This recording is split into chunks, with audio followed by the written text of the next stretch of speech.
English ദിനപത്രമായ the ഹിന്ദുവിൽ April 25 വന്ന lead story എന്ന് പറയുന്നത് പാകിസ്ഥാനെ അനുകൂലിക്കുന്ന അല്ലെ പിന്തുണയ്ക്കുന്ന രീതിയിലാണ്. ഇതൊരു ശരിയായ മാധ്യമ പ്രവർത്തനമാണെന്ന് തോന്നുന്നുണ്ട്.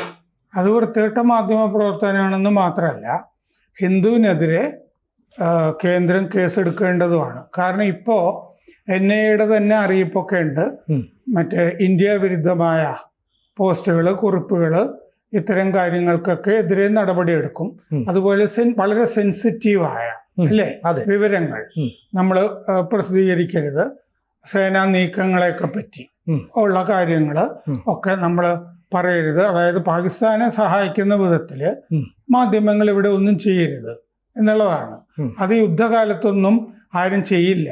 ഹിന്ദുവിൻ്റെ ഇത്രയും കൊല്ലത്തെ പാരമ്പര്യത്തിൽ തന്നെ ഹിന്ദു പല ഘട്ടങ്ങളിലും വലിയ എൻറാമൊക്കെ വരുന്നതിന് മുമ്പ് വരെ ദേശാഭിമാനത്തിൽ തന്നെ ഊന്നി നിന്ന പത്രമാണത്. കാരണം കോൺഗ്രസിന്റെ ഒക്കെ കൂടെ നിന്നതാണല്ലോ ആ പത്രം.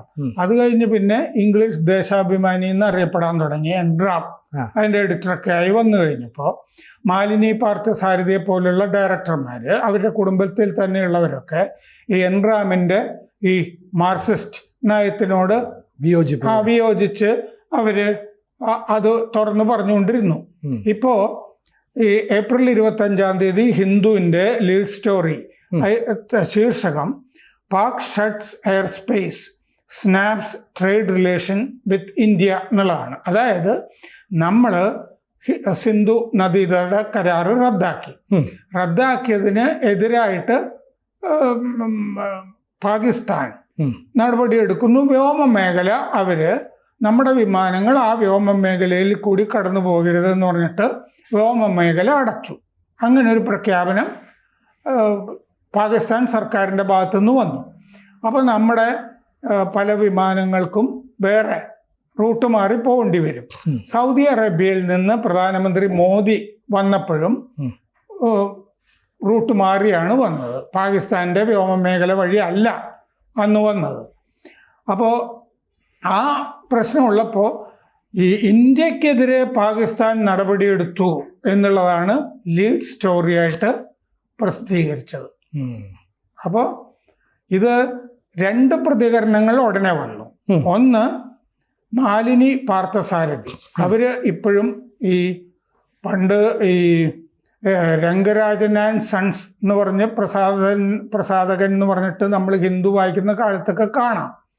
പബ്ലിഷർ K രംഗരാജൻ എന്നൊക്കെ പറഞ്ഞിട്ട്, പിന്നെ കസ്തൂരി രംഗയ്യങ്കാർ, ഇങ്ങനെ N രവി അതിൻ്റെ മാനേജിങ് എഡിറ്ററൊക്കെ ആയിരുന്ന ആള്, മാനേജിങ് ഡയറക്ടറൊക്കെ ആയിരുന്ന ആള്. എൻ്റെ കൂടെ മാന്യനായ ആളാണ്. ഒരു ചൈന യാത്രയിൽ അദ്ദേഹം കൂടെ ഉണ്ടായിരുന്നു. അപ്പോൾ പിന്നെ N മുരളി എന്ന് പറഞ്ഞ ഈ റാമിന്റെ സഹോദരന്മാരാണ് ഇവര്. പക്ഷെ അവരൊക്കെ അത്യാവശ്യം മാന്യമായിട്ടാണ് ഇത് കൊണ്ടു നടന്നത്. റാം വന്നതോടുകൂടി ഇത് സമ്പൂർണ്ണ ഒരു മാർക്സിസ്റ്റ് സംഭവമായി മാറി. അപ്പോൾ ഈ മാലിനി പാർത്ഥസാരഥി, ഈ കുടുംബത്തിൽ തന്നെയുള്ള അവര് ഈ ലീഡ് സ്റ്റോറി കണ്ടിട്ട്, ഈ ഹിന്ദു കണ്ടിട്ട് പ്രതികരിച്ചത് എന്താന്ന് വെച്ചാൽ, അവര് ദേശാഭിമാനമില്ലാത്ത ലേ ഔട്ട്, അവരുടെ പ്രതികരണമാണ്. ദേശാഭിമാനമില്ലാത്ത ലേ ഔട്ട് ആണ് നമ്മുടെ എഡിറ്റോറിയൽ ടീം കാണിച്ചു വച്ചിരിക്കുന്നത്. ഹിന്ദുവിൻ്റെ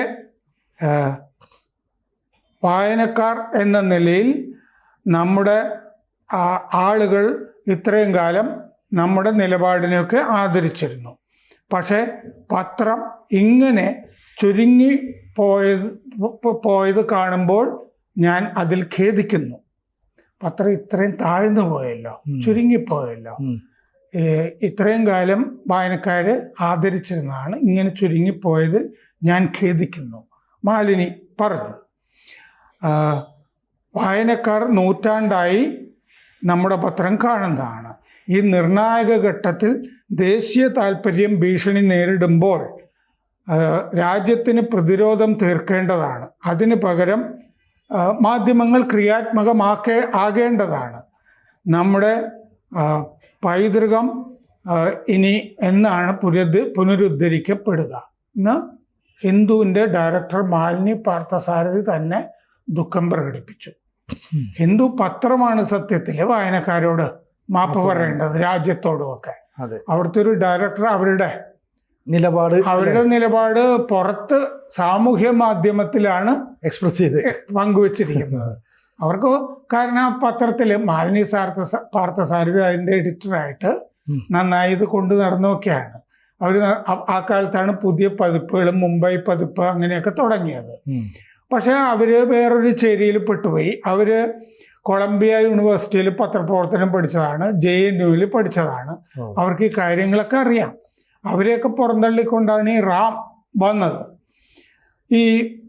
അതിൽ തന്നെ പങ്ക്തിക്കാരനൊക്കെ കോളമിസ്റ്റ് ആയ S. ഗുരുമൂർത്തി പറഞ്ഞിട്ടുണ്ട്, ഈ ശീർഷകം കണ്ടിട്ട് ഇസ്ലാമാബാദിലെ ഡോണിൻ്റെ ശീർഷകം പോലെ തോന്നുന്നു എന്ന് അദ്ദേഹവും പറഞ്ഞിട്ടുണ്ട്. അപ്പോൾ 2 പ്രതികരണങ്ങൾ ഇങ്ങനെ വന്നു. ഇങ്ങനെ പല സംഭവങ്ങളും മാധ്യമങ്ങളിൽ നമുക്ക് കാണാം. ഇപ്പോൾ ഇന്ന് നമ്മൾ BBC-ക്ക് ഇന്ത്യ ഒരു കത്ത് കൊടുത്തിട്ടുണ്ട്. BBC ഈ പഹൽഗാമിലെ ടെററിസ്റ്റുകളെ മിലിറ്റൻസ് എന്നാണ് വിളിച്ചിരിക്കുന്നത്. ടെററിസ്റ്റ് എന്ന് പറഞ്ഞ വാക്ക് ഉപയോഗിച്ചിട്ടില്ല, മിലിറ്റൻസ്. കാരണം ഇന്ത്യ BBC-ക്ക് എതിരെ പല നിലപാടുകളും എടുത്തിട്ടുണ്ടല്ലോ. BBC മോദിക്കെതിരെ ഗുജറാത്ത് ഡോക്യുമെന്ററി എടുക്കുകയും ഒക്കെ ചെയ്തിരുന്നു അനവസരത്തിൽ, അല്ലേ? കഴിഞ്ഞത്തെ ലോക്സഭാ തെരഞ്ഞെടുപ്പ് കാലത്ത് അതവര് പ്രക്ഷേപണം ചെയ്യുകയും അത് വലിയ പുലിവാലൊക്കെ ആയി. ഇൻകം ടാക്സ് റെയ്ഡ് BBC-യിൽ ഉണ്ടായിരുന്നു. അപ്പോൾ ഈ BBC-യുടെയൊക്കെ അജണ്ട ഇതിൻ്റെ ഭാഗമാണെന്ന് പറയാം, അല്ലെ? ഈ പാകിസ്ഥാനെ സപ്പോർട്ട് ചെയ്യുക, അത്തരം വാർത്തകൾ, അല്ലെ അവരുടെ പ്രശ്നങ്ങൾ ഉണ്ടാവുകയാണെങ്കിൽ അതിനെ അനുകൂലിച്ചുകൊണ്ട് നിലപാടെടുക്കുക, എപ്പോഴും ഇന്ത്യ വിരുദ്ധമായൊരു നിലപാട് സ്വീകരിക്കുന്നുണ്ട്. അപ്പോൾ സ്വാഭാവികമായിട്ടും BBC-യൊക്കെ ബ്രിട്ടൻ്റെ ആ ഒരു പണ്ടത്തെ മനോഭാവം വെച്ച് പുലർത്തി ഇപ്പോഴും കാണുന്നു. പക്ഷേ നരേന്ദ്രമോദിയെ പോലെയുള്ള ആർജവമുള്ള ഭരണാധികാരികൾ വരുമ്പോൾ അങ്ങനെയാണെങ്കിൽ ഇതിവിടെ വേണ്ട എന്ന് കൃത്യമായി പറയുന്നു. പണ്ട് കാലത്തെ കോൺഗ്രസ് സർക്കാരുകൾ അങ്ങനെ ആയിരുന്നില്ല. അങ്ങനെ ഈ BBC-യുടെ കാര്യത്തിൽ ഈ വിദേശ നിക്ഷേപം ഇത്രയും പാടില്ല എന്ന് പറഞ്ഞപ്പോൾ അവരെന്ത് ചെയ്തു എന്ന് വെച്ച് കഴിഞ്ഞാൽ വേറൊരു കമ്പനി ഇവിടെ ഉണ്ടാക്കി. എന്നിട്ട് ആ കമ്പനിയിൽ ഷെയർ എടുക്കുക എന്ന് പറഞ്ഞിട്ട് വേറൊരു കമ്പനിയുമായി ഇന്ത്യയിൽ വേറൊരു വ്യാജ കമ്പനി ഉണ്ടാക്കുക. എന്നിട്ട് അതിൻ്റെ അടിസ്ഥാനത്തിൽ കച്ചവടം നടത്തുക BBC. അപ്പോഴാണ് പിടി വീണത് BBC-യുടെ മുകളിൽ. ഇപ്പം ന്യൂയോർക്ക് ടൈംസ് അവരും മിലിറ്റൻറ്റ്, ടെററിസ്റ്റ് എന്ന് ഉപയോഗിച്ചില്ല, മിലിറ്റൻസ്, ഗൺമെൻ എന്നൊക്കെയാണ് ഉപയോഗിച്ചത്. അപ്പോൾ ട്രംപിൻ്റെ ഭരണകൂടം മറ്റേ ന്യൂയോർക്ക് ടൈംസിന് എതിരെ ഒരു പോസ്റ്റ് ട്രംപിൻ്റെ ഭരണകൂടം ട്രൂത്ത് സോഷ്യലിൽ ഇട്ടിരുന്നു. ഇതുപോലെ തന്നെ ഇത്ര മോശമായി പെരുമാറാൻ പാടില്ല മാധ്യമങ്ങൾ എന്ന് ട്രംപ് ഭരണകൂടം ന്യൂയോർക്ക് ടൈംസിനെതിരെ കഴിഞ്ഞ 10 ദിവസത്തിൻ്റെ ഇടയ്ക്ക് തന്നെ 2 തവണ ട്രംപിൻ്റെ ഭരണകൂടത്തിന് സംസാരിക്കേണ്ടി വന്നിരുന്നു. കാരണം ടെററിസ്റ്റുകൾ എന്നല്ലേ വിളിക്കേണ്ടത്. മിലിറ്റൻസ് എന്ന് വിളിക്കുന്നത് എന്തടിസ്ഥാനത്തിലാണ്? കശ്മീരിൽ നടക്കുന്നത് സ്വാതന്ത്ര്യ പോരാട്ടമാണെന്ന് പാകിസ്ഥാൻ പറയുന്നതിൻ്റെ കൂടെയല്ലേ ഈ മാധ്യമങ്ങൾ നിൽക്കുന്നത്, ഹിന്ദു ഉൾപ്പെടെയുള്ളത്. ആ വിഷയം ചർച്ച ചെയ്യണം. സത്യത്തിൽ എനിക്ക് തോന്നുന്നു ഹിന്ദുവിനെതിരെ കേന്ദ്രം ഇങ്ങനെ പാകിസ്ഥാന്റെ കൂടെ നിന്നതിന് കേസെടുക്കേണ്ടതാണ്. കാരണം എന്താന്ന് വെച്ചാൽ അങ്ങനത്തെ ഒരു ഘട്ടമാണത്. ഇത്തരം ഘട്ടങ്ങളിൽ ഒരു യുദ്ധസമാനമായ ഘട്ടത്തിൽ ഇങ്ങനെ പെരുമാറിക്കഴിഞ്ഞാൽ രാജ്യവിരുദ്ധത, സെഡിഷൻ എന്ന് പറയുമല്ലോ, അങ്ങനെ കേസെടുക്കാവുന്നതാണ്. കേന്ദ്രം അങ്ങനെ ചെയ്യും എന്നാണ് എൻ്റെ വിശ്വാസം. കാരണം പാകിസ്ഥാൻ ഇന്ത്യക്കെതിരെ ഒരു നടപടി എടുത്തപ്പോൾ അതാണ് ലീഡ് സ്റ്റോറി.